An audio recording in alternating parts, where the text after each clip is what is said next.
Ranchero thought she only came for water, but she ended up asking him to teach her how to use his hands.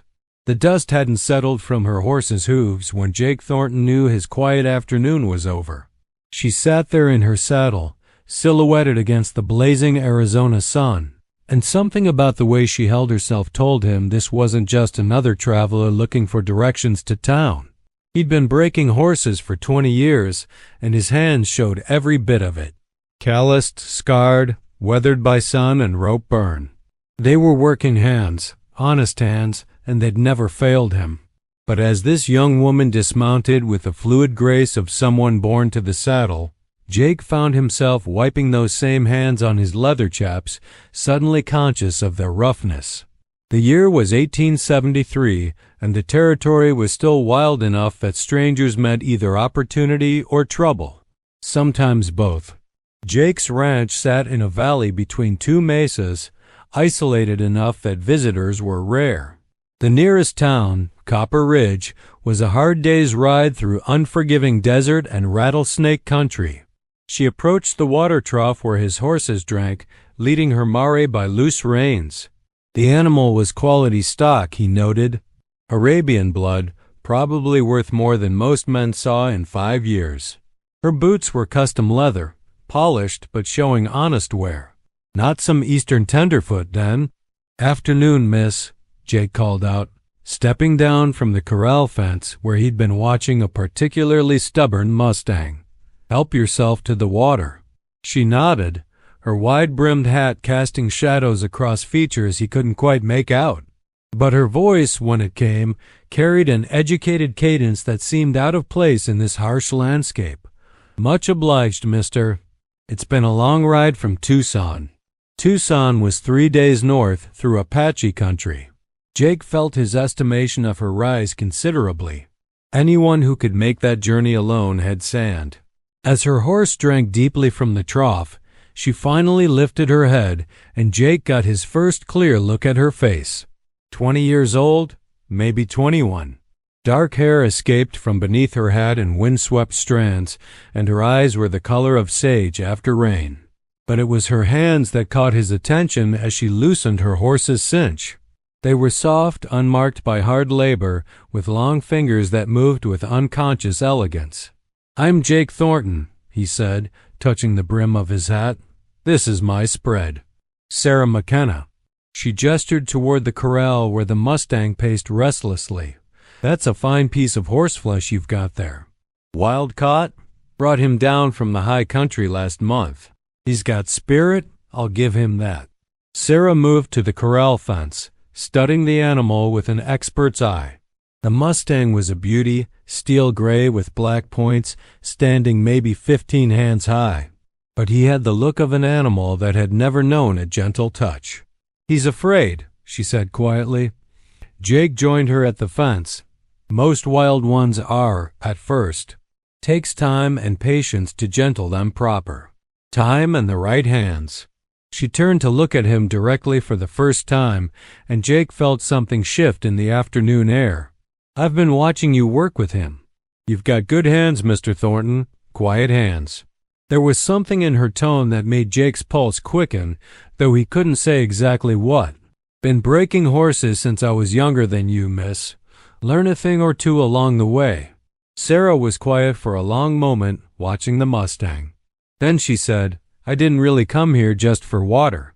The admission hung between them like smoke from a campfire. Jake waited, sensing that whatever she had to say next would change the direction of this encounter entirely. "I heard about you in Tucson, the way you gentle horses. They say you can take the wildest bronc and turn him into a lady's riding horse without breaking his spirit. Folks tend to exaggerate. Do they?" She turned to face him fully now, and Jake could see determination in her eyes. "Because I need to learn.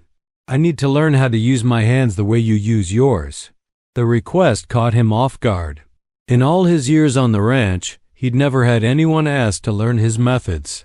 Most cowboys figured they knew all there was to know about horses, and the few who didn't weren't the type to ask for help.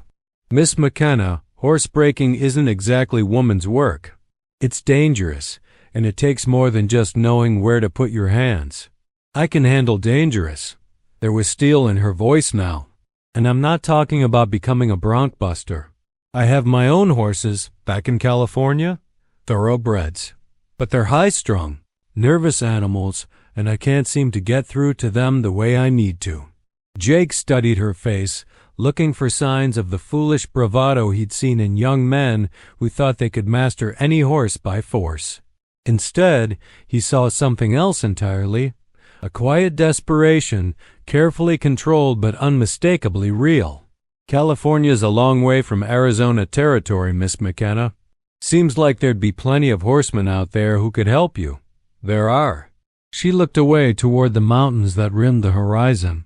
But they all want to teach me their way, which is usually about domination and control.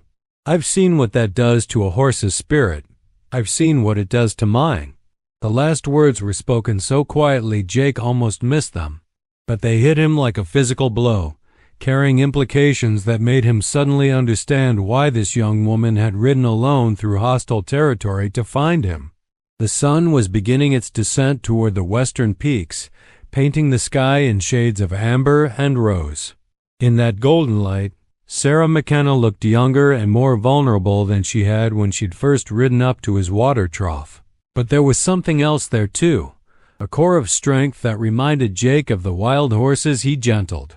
Beautiful, spirited, but carrying old hurts that made them wary of human touch.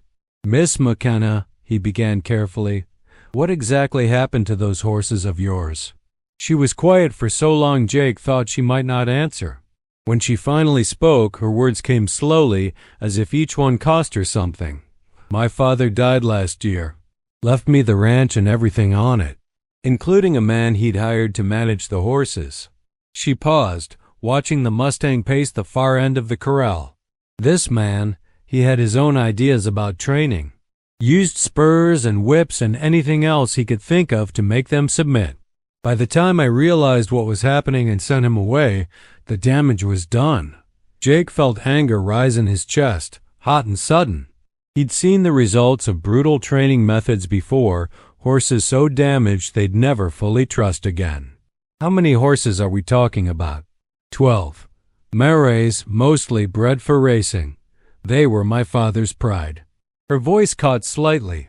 Now they barely let me near them.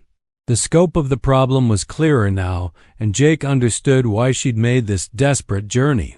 12 traumatized thoroughbreds represented not just a fortune in horseflesh, but likely her entire future security. Miss McKenna, I appreciate your situation, truly I do. But what you're asking for, it takes years to learn proper. And even then, horses that have been treated rough, sometimes they're too damaged to come back. I know the risks. She turned to face him again, and Jake saw something in her eyes that reminded him of the Mustang in the corral, beautiful and wild and desperately afraid. But I have to try. Those horses are all I have left of my father. They're all I have left, period. The simple honesty of the statement hit Jake harder than any dramatic plea could have. Here was a young woman who'd lost everything except a ranch full of broken animals, and she was willing to cross half the territory to learn how to heal them. As if sensing his internal struggle, Sarah pressed her advantage. I'm not asking for charity, Mr. Thornton. I can pay you for your time and trouble. It's not about money, miss. Then what is it about? Jake looked at his hands, those rough, scarred instruments that had gentled hundreds of horses over the years. Then he looked at hers, soft and unmarked, holding themselves with unconscious grace. The contrast was striking, but something told him that beneath the surface, they might not be so different. It's about whether you've got the patience for it, and whether you can handle what it might bring up. Sarah frowned. What do you mean? When you're working with a damaged horse, miss, you're not just training the animal. You're healing something that's been hurt and made afraid. Sometimes that process brings up things in the trainer, too. Things they might not be expecting. For a moment, Sarah looked uncertain. Then her chin came up with a resolve that Jake recognized from his own mirror on difficult mornings. I'll take that chance. The Mustang chose that moment to approach the fence where they stood, drawn perhaps by their quiet conversation. He moved with the cautious grace of a wild thing, ready to bolt at the first sign of threat. Jake watched Sarah's reaction as the animal drew near. Instead of reaching out immediately, as most people would have done, she simply stood still, letting the horse take her measure. When the Mustang stretched his neck to catch her scent, she remained motionless, allowing the investigation without trying to control it. "Good," Jake murmured. "That's the first lesson right there. Let them come to you." "Is that a yes?" Sarah asked quietly, not wanting to spook the horse. Jake studied the scene before him, the damaged Mustang cautiously approaching, the determined young woman who'd ridden through dangerous country to learn how to heal her father's horses, and the golden light of approaching evening that made everything seem touched with possibility. "We'll start tomorrow morning, just after sunrise, but I've got conditions. Name them." "First, you do exactly what I tell you, when I tell you, no questions asked. Working with horses, hesitation can get you killed." "Agreed." "Second, you stay until I say you're ready to go home. This isn't something you learn in a week or even a month." Sarah nodded, though Jake caught a flicker of something, worry maybe, in her expression. "And third, you tell me the whole truth about what you're running from." The words hung in the evening air like a challenge. Sarah's hand, which had been moving slowly toward the Mustang's muzzle, froze halfway there. "I don't know what you mean. Miss McKenna, I've lived in this territory long enough to spot someone who's running. You didn't ride alone through Apache country just to learn horse training. There's something else, something that's got you scared enough to leave everything familiar behind." The Mustang, sensing the sudden tension between the humans, snorted and backed away from the fence. Sarah watched him go, and Jake could see her weighing her options. "Does it matter?" she asked finally. "Whatever I might be running from, I mean. Does it change whether you'll teach me?" It was a fair question, and Jake found himself considering it seriously. The truth was, he'd already made his decision the moment he'd seen her gentle approach with the Mustang. But her evasion told him there were complications ahead he hadn't anticipated. "Depends on whether it's going to follow you here and put my ranch at risk. It won't." The certainty in her voice was absolute. "I made sure of that." Jake studied her profile in the dying light. Whatever Sarah McKenna was running from, she believed she'd left it behind. Whether she was right remained to be seen. "All right then, miss. We'll start with the basics tomorrow. There's a cabin about a quarter-mile up the creek where my previous foreman used to live. It's not fancy, but it's clean and private." Relief flooded Sarah's features. "Thank you, Mr. Thornton. You won't regret this decision." As she led her horse toward the cabin Jake had indicated, he found himself hoping she was right. But something told him that teaching Sarah McKenna to use her hands the way he used his was going to change more than just her approach to horses. The next morning dawned clear and cool, with the desert air carrying the scent of sage and creosote. Jake was already working with the Mustang when Sarah appeared, dressed in practical riding clothes that looked like they'd been tailored for her slender frame. "Sleep all right?" he asked, not pausing in his slow, methodical movements around the corral. "Well enough." She joined him at the fence, and Jake noticed she'd braided her dark hair back in a practical style that wouldn't interfere with work. "What's his name?" "Haven't given him one yet. Seems like something a horse should earn." Sarah watched as Jake approached the animal with his hands held loosely at his sides, making no sudden movements.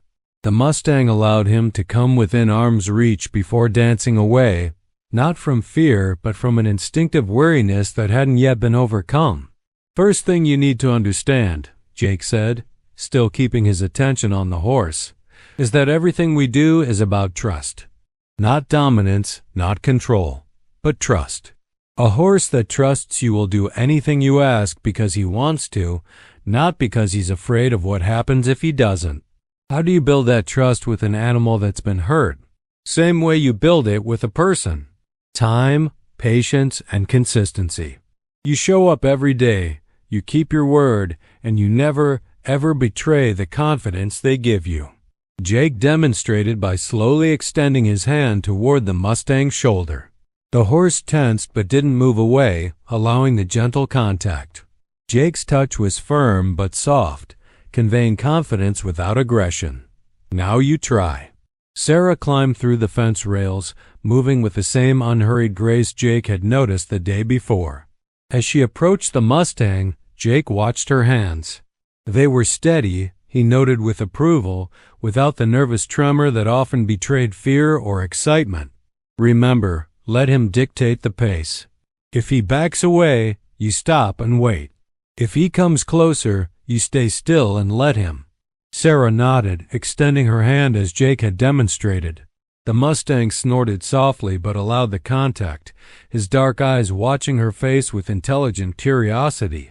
"That's it," Jake said quietly. "See how his ear is turned toward you? He's listening, trying to figure out what kind of human you are." "What kind am I?" Sarah asked, her voice barely above a whisper. "That's for him to decide. But so far, he seems to think you're worth investigating." They worked with the Mustang for the better part of the morning, Jake guiding Sarah through the subtle art of communicating without words.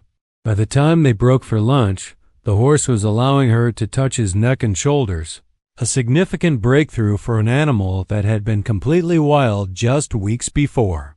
"You've got good instincts," Jake told her as they sat in the shade of the barn, sharing cold water and biscuits. "Better than most men I've known who thought they could horse break." "It doesn't feel like instinct," Sarah admitted. "It feels more like, I don't know, translation. Like I'm trying to learn a language I've always known but never spoke." Jake nodded, understanding exactly what she meant. "That's closer to the truth than you might think. Horses don't communicate the way we do, but they're always talking. With their bodies, their eyes, the way they hold themselves. Most people never learn to listen." "Is that what you'll teach me? How to listen?" "That's part of it. But more important, I'll teach you how to make your hands speak their language. How to touch a horse so he knows you understand what he's feeling and that you can be trusted with that knowledge." Sarah looked down at her hands, turning them palm up in her lap. "These don't look like they know much of anything. Give them time. Learning takes practice, and practice leaves marks." As if to prove his point, Jake held up his own hands, showing the network of scars and calluses that told the story of his years with horses. Some were from rope burns, others from bites or kicks received while working with particularly difficult animals. But there were also gentler marks, the permanent indentations from bridle leather and the subtle strengthening that came from years of patient, careful work. "Will mine look like that someday?" Sarah asked, tracing one of the deeper scars with her fingertip. The contact was brief and innocent, but Jake felt it like an electric current running up his arm. He pulled his hand back, suddenly aware of how close they were sitting and how the afternoon light caught the gold flecks in Sarah's eyes. "Maybe not exactly like that," he said, his voice rougher than he'd intended. "Everyone's hands tell their own story." That afternoon, they moved beyond simple touching to more advanced exercises. Jake showed Sarah how to apply pressure with her fingers and palms, how to read a horse's response through the tension in its muscles, how to reward cooperation with the right kind of release. "Feel here," he said, guiding her hand to a spot on the Mustang's neck where the muscles were particularly tight. "That's old stress, probably from carrying his head too high for too long when he was running wild." Sarah's fingers probed gently, learning to distinguish between different types of tension. "How can you tell the difference between fear and pain?" "Experience, mostly, but also attention. Watch his eyes, his ears, the way he breathes. Every horse tells you what he's feeling if you know how to read the signs." As the days passed, Sarah proved to be an eager and talented student. Her hands, initially soft and uncertain, began to develop the strength and sensitivity needed for the work. More importantly, she showed an intuitive understanding of equine psychology that Jake had rarely seen in someone so young. By the end of her first week, she could approach any of Jake's horses with confidence, reading their moods and adjusting her handling accordingly. The Mustang, whom they'd begun calling Ghost for his pale coloring and elusive nature, had progressed to accepting a halter and following Sarah around the corral on a lead rope. "You're a natural at this," Jake told her one evening as they watched Ghost graze peacefully in the pasture. "Whatever problems you're having with your horses back home, it's not because you don't understand them." Sarah was quiet for a long moment, her eyes fixed on the horizon where the sun was painting the sky in shades of crimson and gold. "The man my father hired," she said finally, "he didn't just hurt the horses." The words hit Jake like a physical blow, confirming suspicions he'd been trying to ignore. He'd seen the way Sarah sometimes flinched from unexpected movements, the way she kept careful distance between herself and other people, the haunted look that sometimes flickered through her eyes when she thought no one was watching. "Sarah," he said quietly, "I know what you're thinking, but it's not what you think." "Not exactly." She wrapped her arms around herself, suddenly looking very young and very alone. He never actually, but he tried. And when I fought him off, he took it out on the horses. Said it was my fault they were getting hurt because I wouldn't cooperate." Jake felt rage rise in his chest, hot and murderous. The kind of man who would threaten animals to control a woman was the lowest form of life he could imagine. Where is he now? The question came out harder than he'd intended. "Gone. I had the sheriff run him off the property. But not before he made sure I knew he could come back any time he wanted." Sarah's voice was steady, but Jake could hear the fear underneath. "That's why I had to learn this, Jake. Not just for the horses, but for myself. I need to know I can take care of them, that I don't need anyone else to help me. Because the next time someone tries to use them against me, I want to be strong enough to stop it." The vulnerability in her voice, the way she said his name, made Jake's chest tight with an emotion he didn't want to examine too closely. Over the past week, he'd found himself looking forward to their morning sessions, enjoying the quick intelligence in Sarah's questions and the graceful way she moved around the horses. "You don't have to face something like that alone," he said. "Don't I?" She turned to look at him directly, and Jake saw steel beneath the fear. "My father's gone. I have no brothers, no husband, no man who's obligated to protect me. It's just me and the horses and whatever I can make of what we've got. It doesn't have to be that way, doesn't it?" Sarah's smile was sad and knowing. "Jake, I'm 20 years old and I own a horse ranch worth more than most men will see in their lifetimes. Do you have any idea how many marriage proposals I've received since my father died? How many helpful offers to manage my affairs?" Jake could imagine, and the thought made his jaw clench with frustration. "That's why I need these hands to be strong," Sarah continued, looking down at her palms where calluses were beginning to form. "Why I need to know that I can handle whatever comes. Because the alternative is giving up everything my father built to some man who sees me as the inconvenient attachment to a valuable piece of property." The fierce independence in her voice reminded Jake of Ghost when he'd first brought the Mustang down from the mountains, wild and beautiful and determined never to be broken. It was an admirable quality, but Jake had learned that even the strongest horses needed companionship, needed someone they could trust to watch their back. "What if you found someone who didn't see you that way?" he asked quietly. Sarah looked at him for a long moment, and Jake saw something flicker in her eyes that made his pulse quicken. "I suppose that would depend on the someone," she said finally. The next morning brought the first real test of Sarah's developing skills. Ghost had progressed to accepting a saddle blanket, but the actual saddle was a different matter entirely. As soon as Jake lifted the leather onto the Mustang's back, the animal exploded into motion, bucking and spinning in an attempt to dislodge the unfamiliar weight. "Easy now," Jake called out, but his words were lost in the chaos of hoofbeats and snorting breath. Sarah, who had been standing near the fence, started to climb into the corral to help, but Jake stopped her with a sharp command. "Stay back. Let him work through it." It took several minutes for Ghost to exhaust himself enough to stand still, sides heaving and eyes rolling with residual panic. When he finally quieted, Jake approached slowly, speaking in the low, soothing tone he'd taught Sarah to use.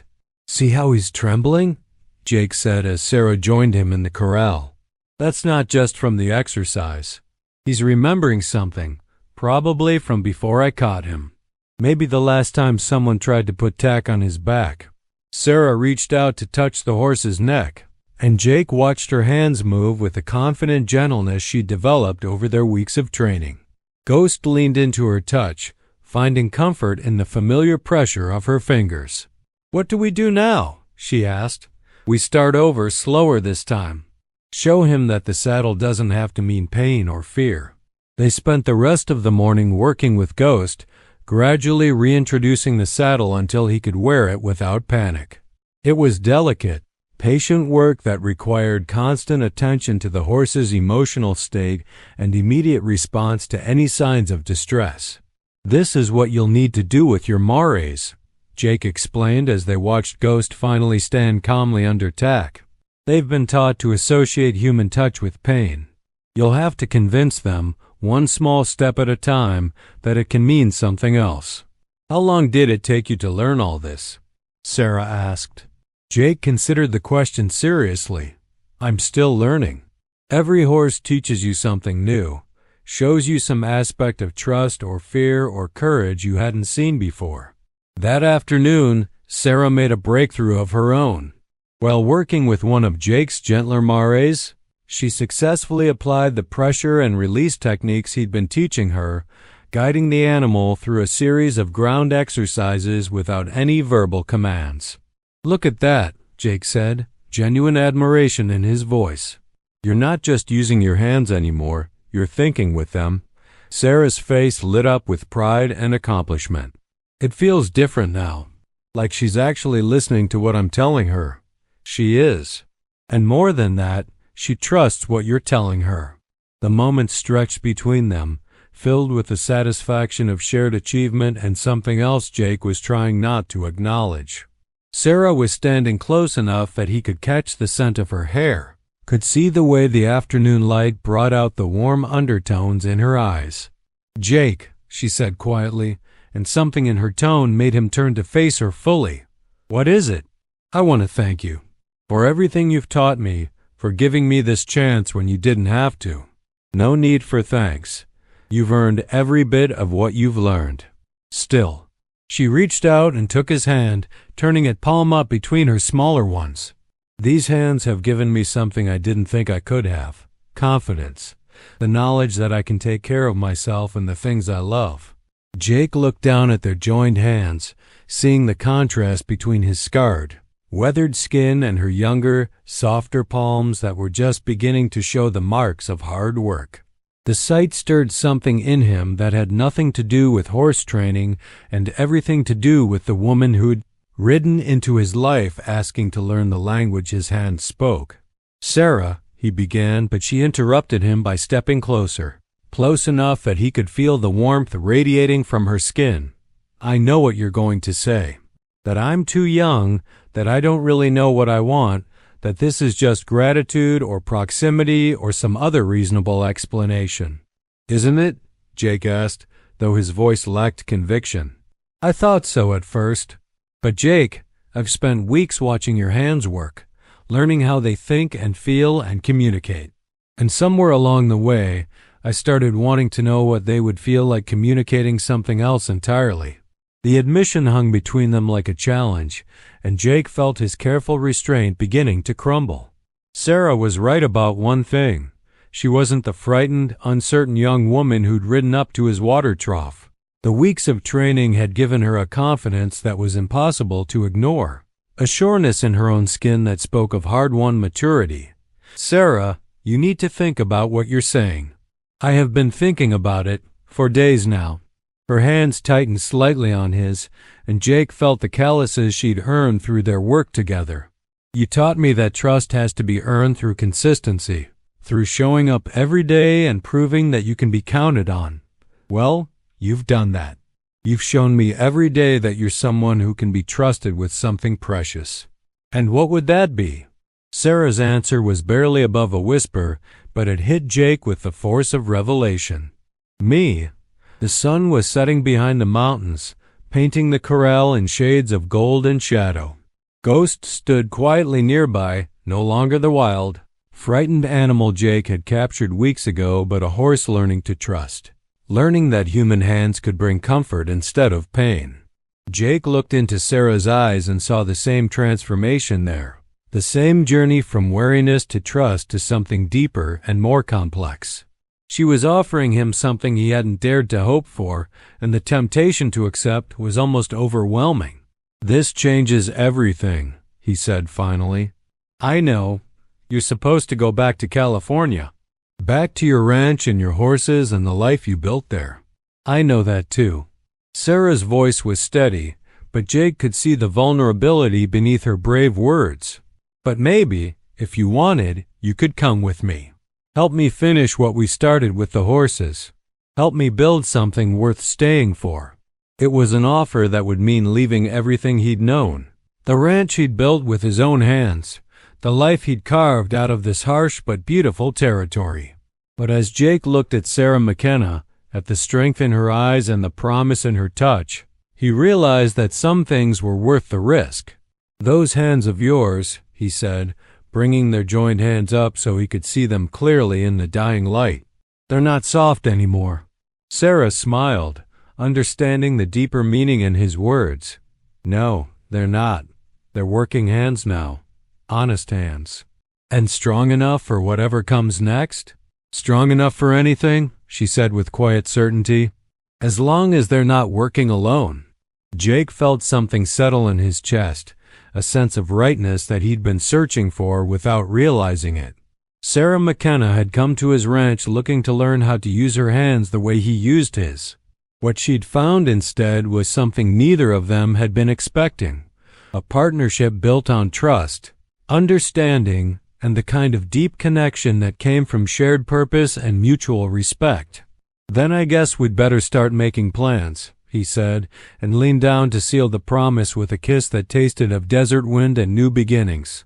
In the corral, Ghost nickered softly, as if approving of this latest development in his human's ongoing education. After all, he'd learned something important over the past few weeks too, that the right hands, guided by patience and understanding, could heal even the deepest wounds and create trust where none had existed before. The stars were beginning to appear in the vast Arizona sky as Jake and Sarah walked back toward the cabin, their hands intertwined and their future stretching out before them like an unbroken trail leading toward home.